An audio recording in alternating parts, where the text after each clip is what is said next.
First lesson part A का first lesson first unit प्रमुख अवधारणा है बेसिक कंसेप्ट्स और उसका फर्स्ट लेसन है न्याय जस्टिस, जिसमें हम विभिन्न विद्वानों के विचार न्याय के बारे में जानेंगे कि न्याय को कैसे वो परिभाषित करते हैं।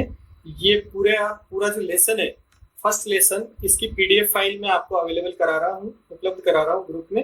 आप इसको डाउनलोड करके और पूरे लेसन को पढ़ लें और पढ़ के और नीचे क्वेश्चन आंसर्स जो हैं आप इनको रोज के रोज करते रहें। जितना लेसन आज हमने पढ़ा उसके क्वेश्चन आंसर जो उससे रिलेटेड क्वेश्चन आंसर है वो आप उसी दिन कॉपी में कर लें, ताकि वर्कलोड आपका बढ़े नहीं और आपको मजा भी आए पढ़ने का। तो चलिए शुरू करते हैं। ये फर्स्ट लेसन न्याय की अवधारणा, कंसेप्ट्स ऑफ जस्टिस। न्याय की संकल्पना प्राचीन काल से ही राजनीतिक चिंतन का महत्वपूर्ण विषय रही है। यानी बहुत प्राचीन काल से ही न्याय को लेकर सभी विद्वानों ने अपने अपने रूप में अपने अपने तरीके से इसकी व्याख्या की है और ये एक बहुत ही इम्पोर्टेंट टॉपिक भी रहा है चर्चा का। पश्चिम परंपरा के अंतर्गत न्याय के स्वरूप की व्याख्या करने के लिए मुख्यतः न्यायपरायण व्यक्ति अर्थात यानी प्राचीन काल में जो आपने देखा होगा कि गांव का कोई मुखिया होता था, कोई न्याय करने वाला जो व्यक्ति होता था उसी से न्याय करवाते थे। पूरे गांव में कहीं भी कोई मैटर होता था तो उसी के पास जाया करते थे। तो न्यायपरायण व्यक्ति अर्थात सच्चरित्र मनुष्य के गुणों पर विचार किया जाता था। अर्थात ये काम कौन करे, न्याय का काम कौन करे, तो उसके गुण भी वैसे होने चाहिए, तो उस पर भी विचार किया जाता था। इसमें उन सद्गुणों की तलाश की जाती थी जो व्यक्ति को न्याय की ओर प्रवृत्त करते हैं। भारतीय परंपरा में भी मनुष्य के धर्म को प्रमुखता दी गई है। इन दोनों ही मान्यताओं में मनुष्य के कर्तव्य पालन पर बल दिया गया है। अर्थात पश्चिमी परंपरा हो या भारतीय परंपरा, दोनों में ही मनुष्य के कर्तव्य पालन पर बल दिया गया है। प्रत्येक मनुष्य द्वारा अपना निर्दिष्ट कार्य करना, जो उसका निर्धारित कार्य है वो कार्य करना एवं दूसरे के कार्यों में हस्तक्षेप न करना ही न्याय है। यानी सबसे पहले न्याय को परिभाषित अगर किसी रूप में किया गया है तो वो ये है कि प्रत्येक मनुष्य को जो काम उसका निर्दिष्ट कार्य है, जो उसका निर्धारित कर्तव्य है, उस कर्तव्य को वो पूरा करे और दूसरों के कार्यों में वो कतई हस्तक्षेप नहीं करे। यही न्याय है। यद्यपि आधुनिक चिंतन में न्याय की परिभाषा में परिवर्तन आया है, यानी बाद में आधुनिक विचारकों ने इसकी अलग अलग तरह से व्याख्याएं की है, परिभाषाएं दी है। न्याय प्रत्यय की व्याख्या अलग अलग विचारकों ने अपने अपने ढंग से करने का प्रयत्न किया है। पाश्चात्य राजनीतिक चिंतन में न्याय के अर्थ को स्पष्ट करने का सर्वप्रथम प्रयास यूनानी दार्शनिक एवं राजनीतिक विचारक प्लेटो ने किया था। अंडरलाइन कर लें इसे। सबसे पहले पाश्चात्य राजनीतिक चिंतन में यानी वेस्टर्न पॉलिटिकल कल्चर में सबसे पहले न्याय के अर्थ को स्पष्ट करने का काम यूनानी दार्शनिक और राजनीतिक विचारक प्लेटो ने किया था। प्लेटो ने अपने दर्शन में न्याय प्रत्यय को मनुष्य का आत्मीय गुण माना है। क्या माना है? आत्मीय गुण। आप इसे अंडरलाइन कर ले। उनके अनुसार यह वह सद्गुण है जिससे प्रेरित होकर मनुष्य सबकी भलाई में अपना भला ढूंढता है, यानी सबका भला करता है और फिर खुद का भला करता है। अर्थात वो उसमें इंसानियत होती है, मानवीयता होती है। प्लेटो से लेकर अब तक सभी चिंतकों ने न्याय को महत्वपूर्ण राजनीतिक एवं नैतिक प्रत्यय माना है। एक तरफ न्याय व्यक्ति का निजी चारित्रिक सद्गुण है, वहीं दूसरी तरफ न्याय राजनीतिक समाज का वांछनीय गुण भी माना गया है। न्याय नैतिक, सामाजिक एवं राजनीतिक निर्णय को प्रभावित करने वाला तत्व है। अर्थात जो व्यक्ति न्याय करने वाला है वो निश्चित रूप से सद्गुणों से युक्त होगा और वो व्यक्ति नैतिक गुणों से युक्त भी होगा, वो व्यक्ति सामाजिक भी होगा और राजनीतिक, यानी इन सब चीजों को प्रभावित करने वाला तत्व न्याय है। मध्यकालीन ईसाई विचारकों में ऑगस्टाइन व एक्विनास ने न्याय की अपने ढंग से व्याख्या की है। आधुनिक चिंतन के प्रारंभिक चरण में Hobbes, Hume, Karl Marx, Kant और मिल ने अपने चिंतन में न्याय को प्रमुख स्थान प्रदान किया है।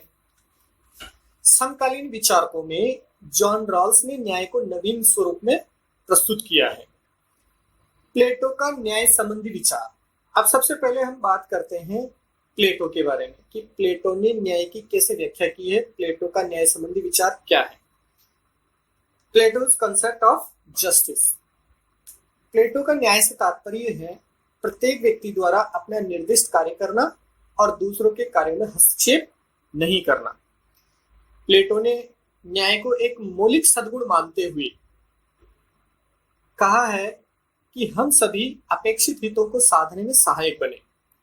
प्लेटो अपनी पुस्तक रिपब्लिक में, ध्यान दें प्लेटो की पुस्तक का नाम क्या है, रिपब्लिक। तो प्लेटो ने अपनी पुस्तक रिपब्लिक में न्याय को समझाने के लिए पुस्तक सेकंड, थर्ड और फोर्थ में, यानी उसकी पुस्तक रिपब्लिक के अलग अलग वॉल्यूम निकाले, अलग अलग एडिशन उसने निकाले थे। तो फर्स्ट, सेकंड, थर्ड और फोर्थ एडिशन में, वॉल्यूम में काफी रोचक विश्लेषण वो करता है। वो सबसे पहले सामाजिक व राजनीतिक न्याय की धारणा को व्यक्तिगत न्याय से पृथक करने की चेष्टा करता है। इबेनस्टीन ने लिखा है कि न्याय के विचार विमर्श में प्लेटो के राजनीतिक दर्शन के सभी तत्व निहित हैं। ये इबेनस्टीन की परिभाषा है। और प्लेटो न्याय के दो रूप मानता है। देखिए प्लेटो के अनुसार, अंडरलाइन करते चले आप, क्वेश्चंस आपके very short answer type questions में ये पूछा जा सकता है। प्लेटो न्याय के दो रूप मानता है। कितने रूप मानता है? दो रूप, जिनमें एक व्यक्तिगत और दूसरा सामाजिक या राज्य से संबंधित न्याय है। अर्थात एक व्यक्तिगत न्याय और दूसरा सामाजिक न्याय या राज्य से संबंधित न्याय। प्लेटो की मान्यता थी कि मानवीय आत्मा में तीन तत्व पाए जाते हैं। कितने तत्व? तीन तत्व पाए जाते हैं प्रत्येक मनुष्य में, प्रत्येक मानवीय आत्मा में तीन तत्व पाए जाते हैं, और वो है बुद्धि, शौर्य और तृष्णा। अब इन तीनों तत्वों की मात्रा के अनुसार ही वह राज्य और समाज में तीन वर्ग स्थापित करता है। यानी जिसमें जिस तत्व की मात्रा अधिक होगी वो उसी वर्ग की स्थापना करेगा। जैसे पहला है शासक वर्ग, जिसमें बुद्धि का अंश सर्वाधिक पाया जाता है। अर्थात जिस व्यक्ति में बुद्धि का तत्व ज्यादा पाया जाएगा वो निश्चित रूप से दूसरे लोगों पर शासन का काम करेगा, तो वो कहलाएगा शासक वर्ग। दूसरा है सैनिक वर्ग या रक्षक वर्ग, तो जिसमें शौर्य अर्थात ताकत, बल, साहस, ये तत्वों की मात्रा जिसमें अपेक्षाकृत अधिक पाई जाती है, वो निश्चित रूप से वो क्या काम करेगा, वो सैनिक का काम करेगा, दूसरों की रक्षा का काम करेगा, तो वो कहलाएगा सैनिक वर्ग या रक्षक वर्ग। और तीसरा जो वर्ग है वो है तीसरा उत्पादक या सहायक वर्ग, जिसमें इंद्रिय तृष्णा और इच्छा तत्व की अधिकता पाई जाती है। अर्थात धन कमाने की लालसा, तृष्णा, इच्छा, तो ये वर्ग जो कहलाता है, ये कौन सा वर्ग कहलाएगा? उत्पादक वर्ग या सहायक वर्ग, जिसमें इंद्रिय तृष्णा और इच्छा तत्व की अधिकता पाई जाती है। सभी मनुष्यों में तीनों तत्व न्यूनाधिक मात्रा में पाए जाते हैं। अर्थात किसी में कम और किसी में ज्यादा, न्यूनाधिक, किसी में न्यून, किसी में अधिक।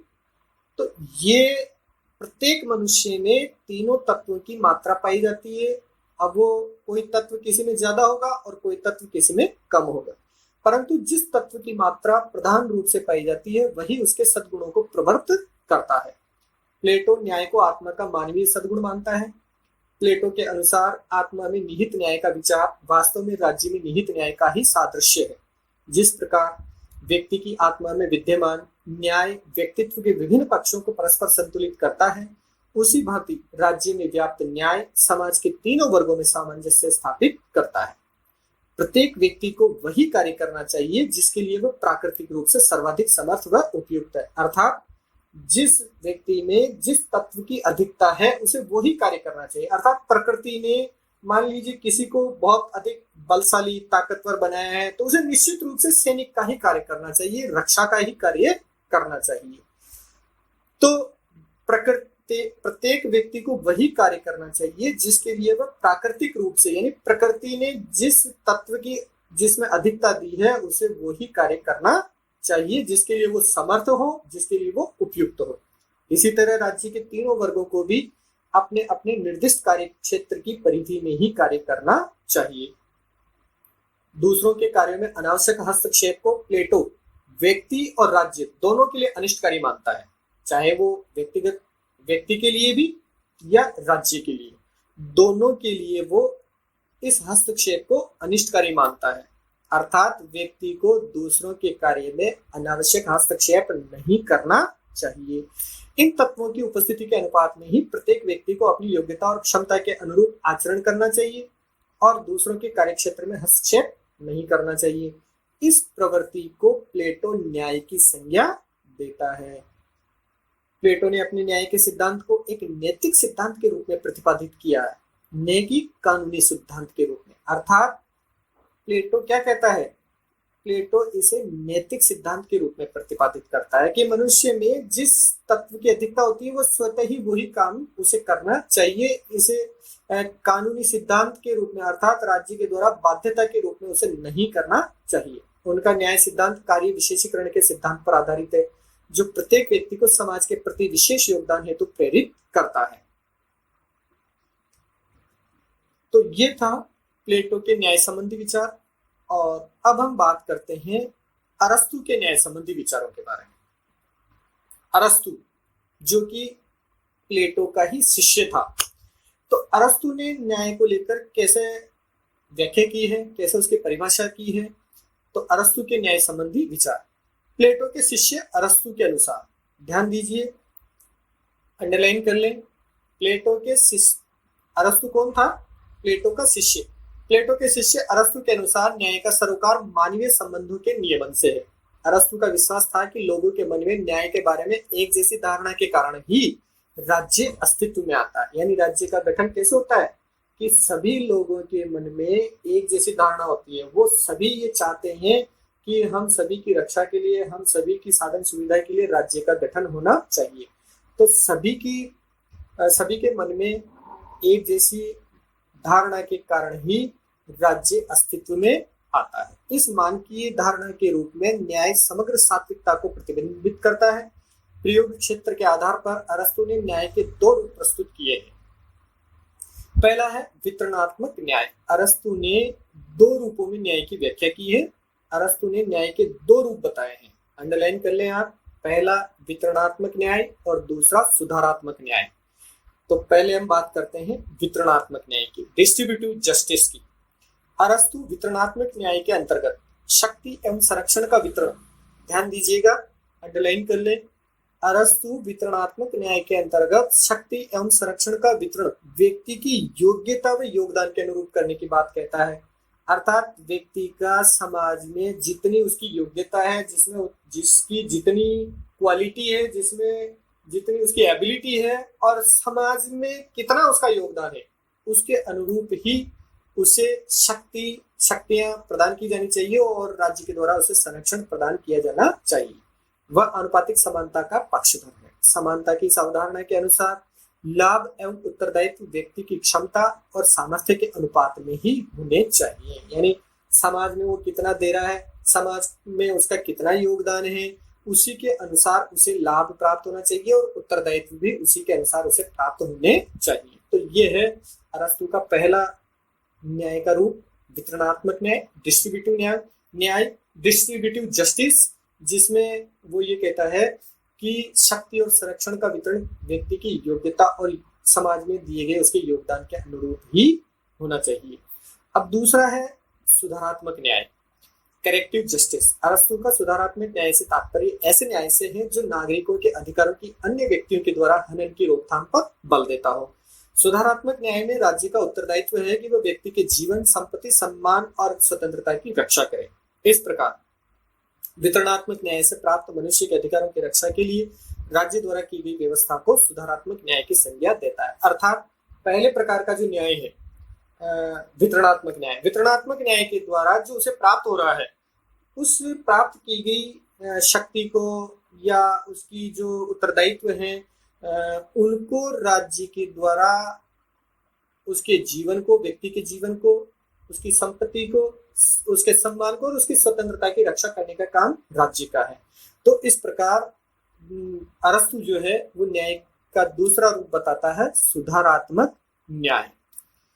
तो अरस्तु के अनुसार न्याय के दो रूप हैं, पहला वितरणात्मक न्याय और दूसरा है सुधारात्मक न्याय। Very short answer type questions में ये क्वेश्चन निश्चित रूप से आता है, आप इसे अंडरलाइन कर लें और इम्पोर्टेंट मानकर चले।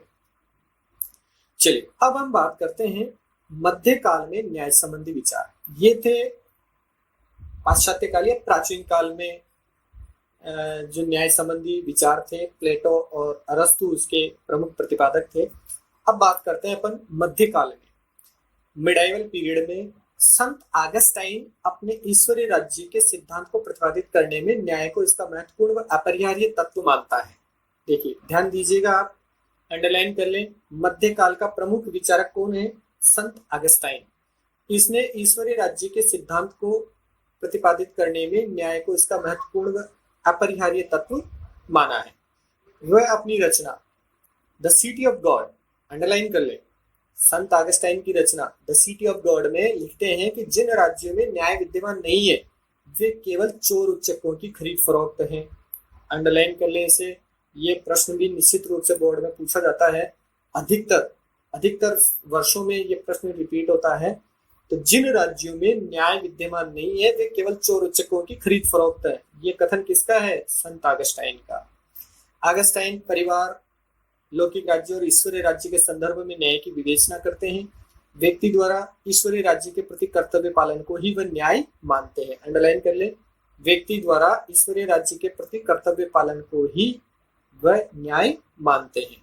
मध्यकाल में ही, देखिए मध्यकाल में मिडाइवल पीरियड में प्रमुख विचारक है संत ऑगस्टाइन, और फिर उसके बाद है मध्यकाल में ही थॉमस एक्विनास। कानून व न्याय को परस्पर संबंधित मानते हुए न्याय की निम्नलिखित परिभाषा वो देते हैं। क्या परिभाषा देते हैं? न्याय एक व्यवस्थित और अनुशासित जीवन व्यतीत करने तथा उन कर्तव्यों का पालन करने में निहित है जिनकी व्यवस्था मांग करती है। थॉमस एक्विनास समानता को न्याय का मौलिक तत्व मानते हैं। और अब बात करते हैं हम आधुनिक काल में न्याय संबंधी धारणा, यानी प्राचीन काल में, फिर मध्यकाल में एक्विनास, थॉमस एक्विनास और संत ऑगस्टाइन के विचार हमने पढ़े।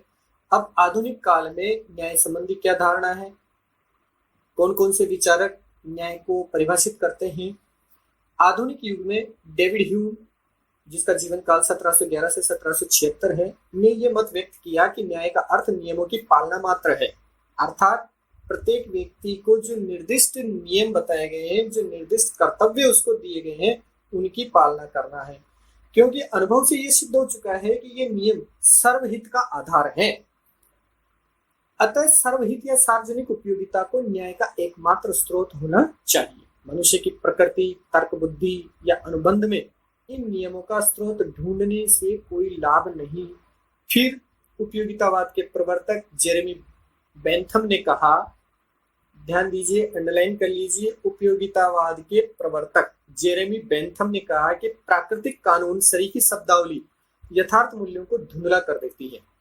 सार्वजनिक वस्तुओं, सेवाओं इत्यादि का वितरण उपयोगिता के आधार पर होना चाहिए, जिसका सूत्र क्या है? अधिकतम लोगों का अधिकतम सुख। जॉन स्टुअर्ट मिल ने न्याय को सामाजिक उपयोगिता का सबसे महत्वपूर्ण तत्व मानते हुए ये तर्क दिया है कि मनुष्य अपने लिए सुरक्षा की कामना करते हैं, इसलिए वे ऐसे नैतिक नियम स्वीकार कर लेते हैं जिनमें दूसरे भी वैसी ही सुरक्षा अनुभव कर सकें। अतः उपयोगिता ही न्याय का मूल मंत्र है। वर्तमान में प्राकृतिक कानून या कोरी उपयोगिता पर आधारित न्याय की संकल्पना में विश्वास नहीं किया जाता। वस्तुतः प्राकृतिक कानून के नियमों, प्राकृतिक अधिकारों या सार्वजनिक उपयोगिता के स्वरूप के बारे में कोई सर्वसम्मत मान्यता विकसित नहीं हो पाई है। आज न्याय के संबंध में केवल ऐसी संकल्पना को स्वीकार कर सकते हैं जिसका निर्माण जीवन के सामाजिक, आर्थिक, राजनीतिक यथार्थ को सामने रखकर किया गया हो। तो ये थे आधुनिक काल में न्याय संबंधी विचार, न्याय संबंधी धारणा, जॉन रॉल्स के न्याय संबंधी विचारों से। जॉन रॉल्स ने अपनी पुस्तक ए थ्योरी ऑफ जस्टिस, ध्यान दीजिए क्या नाम है पुस्तक का? A theory of justice. John Rawls ने अपनी पुस्तक ए थ्योरी ऑफ जस्टिस में आधुनिक परिप्रेक्ष्य में सामाजिक न्याय का विश्लेषण किया है। रॉल्स न्याय के उस परंपरागत विचार से असंतुष्ट है जो एक सामाजिक संस्था को न्यायप्रद बनाने को बल देते हैं। वे इस बात से भी असहमत हैं जिसमें परंपरागत न्याय के प्रतिपादक राजनीतिक एवं सामाजिक नीतियों को सही ठहराते हैं। उन्होंने उपयोगितावादियों के अधिकतम व्यक्तियों के अधिकतम सुख, यानी उपयोगितावादियों ने जो ये नारा दिया था, अधिकतम व्यक्तियों का अधिकतम सुख, यही न्याय है, न्याय को इस रूप में परिभाषित किया था। इस पर आधारित न्याय की धारणा को भी त्रुटिपूर्ण बताते हुए कहा है कि यह सिद्धांत बहुमत की अल्पमत पर तानाशाही स्थापित करता है। यानी अधिकतम व्यक्तियों का अधिकतम सुख का मतलब, मान लीजिए 100 में से अगर 51 का बहुमत है तो उनके सुख के लिए सब कुछ किया जा सकता है। तो अधिकतम व्यक्तियों के अधिकतम सुख का मतलब है कि बहुमत के द्वारा अल्पमत पर तानाशाही पूर्ण रवैया उसमें स्थापित किया जाता है। तो इस बात का भी जॉन रॉल्स जो है वो विरोध करते हैं। रॉल्स संवैधानिक लोकतंत्र में न्याय के दो मौलिक नैतिक सिद्धांतों की प्रतिस्थापना करते हैं। पहला है अधिकतम स्वतंत्रता स्वयं स्वतंत्रता की सुरक्षा के लिए आवश्यक है।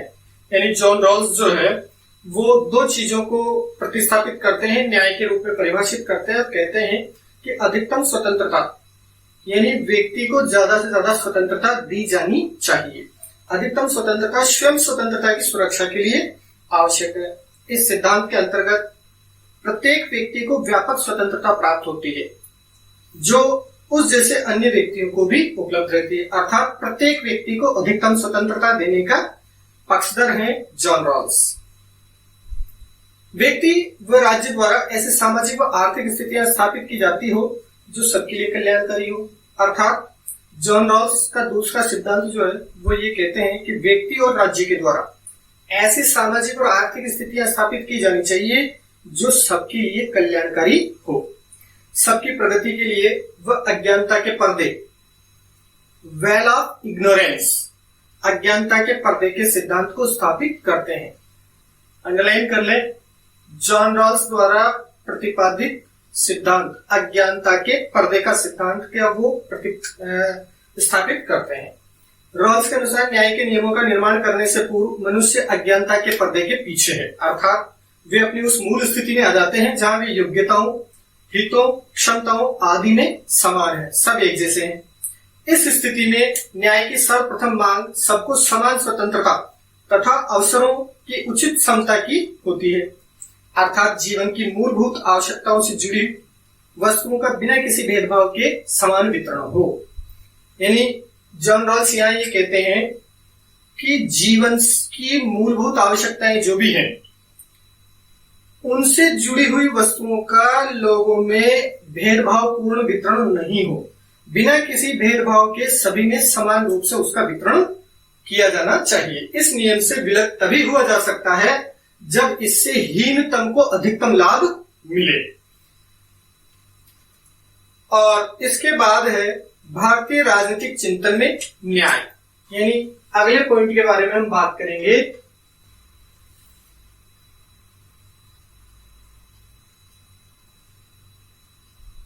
भारतीय राजनीतिक चिंतन में न्याय। प्राचीन भारतीय राजनीतिक व सामाजिक चिंतन में विद्यमान धर्म की धारणा एवं प्लेटो के न्याय सिद्धांत में समानता है। धर्म की प्राचीन भारतीय अवधारणा व्यक्ति को समाज में उसके नियत स्थान एवं निर्दिष्ट कर्तव्यों का अधिज्ञान कराती है। अर्थात यानी हमारी प्राचीन जो धर्म की अवधारणा है वो भी यही कहती है कि प्रत्येक व्यक्ति को उसका जो निर्दिष्ट कार्य है उसे करना चाहिए और दूसरों के कार्य में हस्तक्षेप नहीं करना चाहिए। तो प्राचीन धर्म की अवधारणा भी यही कहती है और प्लेटो की जो न्याय संबंधी धारणा है वो भी यही कहती है। यह अवधारणा तत्कालीन सामाजिक व्यवस्था में सामंजस्य स्थापित करने का मूल मंत्र है।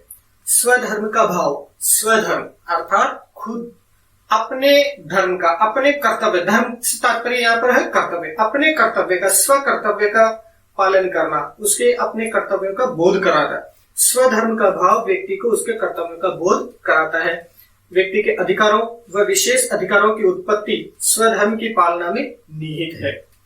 मनु, कौटिल्य, बृहस्पति, शुक्र, भारद्वाज, विदुर व सोमदेव ने राज्य व्यवस्था में न्याय को महत्वपूर्ण स्थान प्रदान किया है। ध्यान दीजिए, अंडरलाइन कर ले, भारतीय राजनीतिक चिंतन प्रमुख जो विचारक हैं न्याय संबंधी चिंतन में भारतीय प्रमुख राजनीतिक जो हैं कौन कौन है? मनु, कौटिल्य, बृहस्पति, शुक्र, भारद्वाज, विदुर और सोमदेव। इनके नाम आप ध्यान अंडरलाइन कर लें। राज्य व्यवस्था में न्याय को इन सभी ने महत्वपूर्ण स्थान प्रदान किया है। जहां प्लेटो की न्याय की अवधारणा मूलतः राजनीतिक व सामाजिक थी, प्लेटो की न्याय की अवधारणा कैसी थी? राजनीतिक और सामाजिक थी। वहीं भारतीय चिंतन में न्याय के कानूनी रूप को स्वीकार कर लिया गया है। मनु व कौटिल्य दोनों ने ही न्याय की निष्पक्षता को राज्य व्यवस्था की आधारभूत प्रवृत्ति माना है। और इसके बाद अब हम बात करते हैं न्याय के विविध रूप। न्याय के विविध रूप। परंपरागत रूप में न्याय की दो धारणाएं प्रचलित रही हैं। दो धारणाएं कौन कौन सी? नैतिक और कानूनी। नैतिक और कानूनी। किंतु वर्तमान में सामाजिक व आर्थिक न्याय की धारणा भी महत्वपूर्ण हो गई है। अर्थात पहले केवल दो ही धारणाओं पर जोर दिया जाता था, नैतिक न्याय और कानूनी न्याय। इसके साथ साथ अब सामाजिक और आर्थिक न्याय के जो विषय हैं ये भी बहुत महत्वपूर्ण विषय बनकर उभरे हैं और जो राजनीतिक विचारक हैं वो इनको भी न्याय की अवधारणा में इंक्लूड करते हैं। तो आइए अब हम बात करते हैं न्याय के विविध रूप। कौन कौन से रूप बताए गए हैं विद्वानों ने? न्याय के विविध रूप में सबसे पहला है नैतिक न्याय। नैतिक न्याय। न्याय की मूल धारणा नैतिकता पर आधारित है, जिसमें कुछ सर्वव्यापक, अपरिवर्तनीय तथा अंतिम प्राकृतिक नियम हैं जो व्यक्तियों के आपसी संबंधों को निरूपित करते हैं। इन प्राकृतिक नियमों और प्राकृतिक अधिकारों पर आधारित जीवन व्यतीत करना ही नैतिक न्याय है। यानी प्रकृति के द्वारा जो हमारे कुछ नियम बनाए हैं उन प्रकृति पर आधारित उन नियमों के अनुसार जीवन व्यतीत करना ही नैतिक न्याय के रूप में परिभाषित किया गया है। जब व्यक्तियों का आचरण सदाचारी होता है तो उसे नैतिक न्याय की अवस्था कहा जाता है। यानी प्रत्येक व्यक्ति जो अपने निर्दिष्ट कार्य हैं और अपने कर्तव्यों का पूरा पालन करते हुए और जो प्रकृति प्रदत्त जो उसके नियम है उन नियमों के आधार पर ही अपना जीवन यापन करता है तो वह नैतिक न्याय की अवस्था कहलाती है। जबकि जब व्यक्ति का आचरण नैतिकता से परे होता है तो उसे नैतिक न्याय के विरुद्ध माना जाता है। भूतकाल से लेकर वर्तमान तक सभी चिंतक सत्य, करुणा, अहिंसा, वचनबद्धता, उदारता आदि गुणों को नैतिक सिद्धांत मानते आए हैं। यानी हम जो प्रकृति प्रदत्त नैतिक नियमों की जो हम बात कर रहे थे वो नैतिक नियम कौन कौन से हैं? सत्य, करुणा, अहिंसा, वचनबद्धता, उदारता। इन नियमों पर चलते हुए इन सभी सद्गुणों को अपने जीवन में अपनाते हुए अगर व्यक्ति जीवन जीता है तो अर्थात वो नैतिक न्याय पर आधारित जीवन जी रहा है और वो नैतिक न्याय की स्थापना करता है। इसे ही नैतिक न्याय के रूप में परिभाषित किया गया है। और अब आता है कानूनी न्याय। दूसरा है कानूनी न्याय। राजनीतिक व्यवस्था में कानूनी व्यवस्था को न्याय व्यवस्था भी कहा जाता है। कानूनी व्यवस्था को न्याय व्यवस्था भी कहा जाता है। इसमें वे सभी नियम और कानून शामिल हैं जिनका नागरिक स्वाभाविक रूप से अनुसरण करते हैं। यानी उनको किसी दंड के भय के आधार पर पालन करवाने की आवश्यकता नहीं है, बल्कि स्वतः ही वे स्वाभाविक रूप से उनका अनुसरण करते हैं, पालन करते हैं। कानूनी न्याय की धारणा दो बातों पर बल देती है। पहला, सरकार द्वारा निर्मित कानून कैसे होने चाहिए? न्यायोचित होने चाहिए। सरकार के द्वारा जो निर्मित कानून है, क्योंकि कानूनी न्याय है अर्थात कानूनी न्याय में सरकार कुछ कानून बनाती है, नियम बनाती है, उनका पालन व्यक्तियों के द्वारा स्वाभाविक रूप से उनका पालन किया जाना चाहिए, अनुसरण किया जाना चाहिए। लेकिन यहाँ पर बात ये भी आ जाती है कि वो कानून होने कैसे चाहिए। सबसे पहली बात आती है कि सरकार के द्वारा निर्मित वो कानून न्यायोचित होने चाहिए। दूसरा है सरकार द्वारा ऐसे कानूनों को न्यायपूर्ण ढंग से लागू करना चाहिए। अर्थात कानून तो न्यायोचित है लेकिन साथ ही साथ सरकार को उसकी क्रियान्विति भी कैसी करनी चाहिए? न्यायोचित रूप से उसकी क्रियान्विति करनी चाहिए। किसी के साथ पक्षपात नहीं करना चाहिए, पक्षपात रहित तरीके से उसको लागू किया जाना चाहिए। कानूनों के उल्लंघन की स्थिति में निष्पक्ष दंड का प्रावधान किया जाना चाहिए, और यदि कोई व्यक्ति कानूनों का उल्लंघन करता है तो ऐसी स्थिति में उसे निश्चित रूप से दंड दिया जाना चाहिए, चाहे वो व्यक्ति कोई भी हो, छोटा हो, बड़ा हो, किसी भी धर्म, व्यक्ति, जाति, समुदाय का हो, निश्चित रूप से उसके लिए दंड का प्रावधान किया जाना चाहिए। इसके बाद तीसरा आता है राजनीतिक न्याय। राजनीतिक न्याय समानता व समता पर आधारित होना चाहिए। कैसा होना चाहिए? समानता और समता पर आधारित होना चाहिए। एक राज्य व्यवस्था में सभी व्यक्तियों को समान अधिकार और समान अवसर प्राप्त होने चाहिए। यानी एक राज्य व्यवस्था में राज्य के द्वारा किसी के साथ कोई भेदभाव, पक्षपात नहीं किया जाना चाहिए, बल्कि सभी के लिए समान अधिकार होने चाहिए और समान ही उनको अवसर प्राप्त होने चाहिए। राजनीतिक न्याय भेदभाव और असमानता को अस्वीकार करता है। राजनीतिक न्याय सभी व्यक्तियों के कल्याण पर आधारित होता है। ऐसा न्याय केवल प्रजातांत्रिक व्यवस्थाओं में ही प्राप्त किया जा सकता है। यानी ये जो खासियत है, ये जो विशेषता है, ये केवल प्रजातांत्रिक व्यवस्थाओं में ही ये व्यवस्था देखने को मिलती है, जहां पर प्रत्येक के साथ समानता के उसे अवसर प्राप्त होते हैं और सभी को समान अधिकार उसमें प्राप्त होते हैं। राजनीतिक न्याय प्राप्त करने के कुछ साधन उपलब्ध हैं, जैसे वयस्क मताधिकार। यानी जो हमारे यहाँ पर वयस्क मताधिकार की जो आयु है वो 18 वर्ष है। 18 वर्ष प्राप्त कर चुका व्यक्ति प्रत्येक जो है वो देश का नागरिक कहलाता है और उसे वो सारी सुविधाएं, वो सारे अधिकार उसे प्राप्त होते हैं जो एक किसी भी व्यक्ति को प्राप्त होते हैं। तो वयस्क मताधिकार, विचार, भाषण और अभिव्यक्ति की स्वतंत्रता, बिना किसी भेदभाव के सार्वजनिक पद पर आसीन होने का अधिकार व अवसर, सभी नागरिकों का समान रूप से प्रदत्त होना, राजनीतिक न्याय की प्राप्ति के लिए संविधान व संवैधानिक शासन को आवश्यक माना गया है। किसी विशेष वर्ग में व्यक्ति को विशेष अधिकार प्रदान न करना, यानी इसमें किसी जाति, धर्म, समुदाय या किसी व्यक्ति विशेष को विशेष अधिकार न देकर उनको ऐसे कोई अधिकार प्रदान न करना राजनीतिक न्याय का एक अन्य गुण है। अर्थात राज्य व्यवस्था के समक्ष सभी व्यक्ति, चाहे वो स्त्री हो, पुरुष हो, किसी भी जाति, वर्ण, समुदाय के हो, सब राज्य के समक्ष समान है और सभी को समान अवसर और समान अधिकार दिए जाते हैं। चौथा पॉइंट है इसका सामाजिक न्याय, सोशल जस्टिस। सामाजिक न्याय समाज में ऐसी व्यवस्था पर बल देता है जिसमें सामाजिक स्थिति के आधार पर व्यक्तियों में भेदभाव न है। यानी किसी भी व्यक्ति के साथ उसके सामाजिक स्तर के आधार पर किसी तरह का उसके साथ कोई भेदभाव नहीं किया जाए और प्रत्येक व्यक्ति को अपने व्यक्तित्व के विकास के पूर्ण अवसर प्राप्त हो। राज्य द्वारा व्यक्ति के अच्छे जीवन के लिए आवश्यक परिस्थितियां उत्पन्न करनी चाहिए और ये राज्य का भी कर्तव्य है कि वो प्रत्येक व्यक्ति के लिए, चाहे वो किसी भी जाति, धर्म, समुदाय, किसी भी वर्ण का हो, सभी के लिए उसे एक अच्छे जीवन जीने के लिए जो आवश्यक परिस्थितियां हैं वो प्रोवाइड करवानी चाहिए। राज्य व्यवस्था से अपेक्षा की जाती है कि वह नीति निर्माण करते समय ऐसे विधायी व प्रशासनिक नियमों का निर्माण करे जो एक समतामूलक समाज निर्माण करने में सहायक हो, अर्थात जिससे समाज में समानता का वातावरण पैदा हो। ऐसे नियम, ऐसा कानून राज्य के द्वारा निर्मित किए जाए, ऐसी अपेक्षा की जाती है। जॉन रॉल्स आदि ने सामाजिक न्याय को विशेष महत्व दिया है। सामाजिक न्याय के अभाव में समानता व स्वतंत्रता जैसे मूल्यों का कोई अर्थ नहीं है। मान लीजिए समाज में समानता और स्वतंत्रता जैसे अधिकार दिए गए हैं, लेकिन अगर समाज में सामाजिक न्याय स्थापित नहीं है, ऊंच नीच का, भेदभाव का समाज में ये चीजें व्याप्त है, तो ये समानता और स्वतंत्रता ये सब बेकार है, इनका कोई महत्व नहीं है।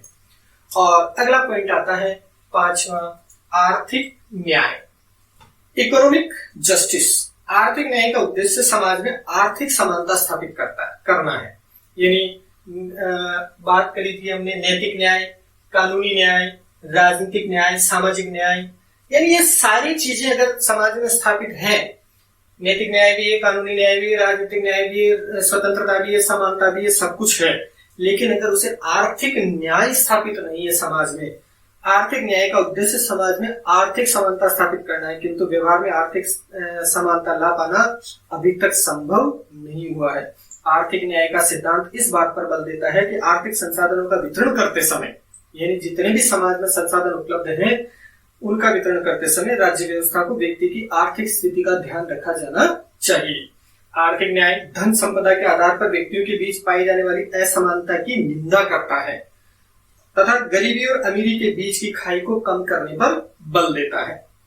आर्थिक विषमता को दूर करने के लिए और आर्थिक न्याय के लक्ष्य की प्राप्ति के लिए व्यक्तिगत संपत्ति के अधिकार को, ध्यान दीजिए, इससे पहले हमारे संविधान में 7 मौलिक अधिकार हुआ करते थे, अर्थात व्यक्तिगत संपत्ति के अधिकार को सीमित करने की आवश्यकता। समाजवादी विचारक के अनुसार आर्थिक विषमता गरीब और अमीर के बीच की खाई को और अधिक गहरी कर देती है, जिससे समाज में सदैव वर्ग संघर्ष की स्थिति बनने की संभावना रहती है।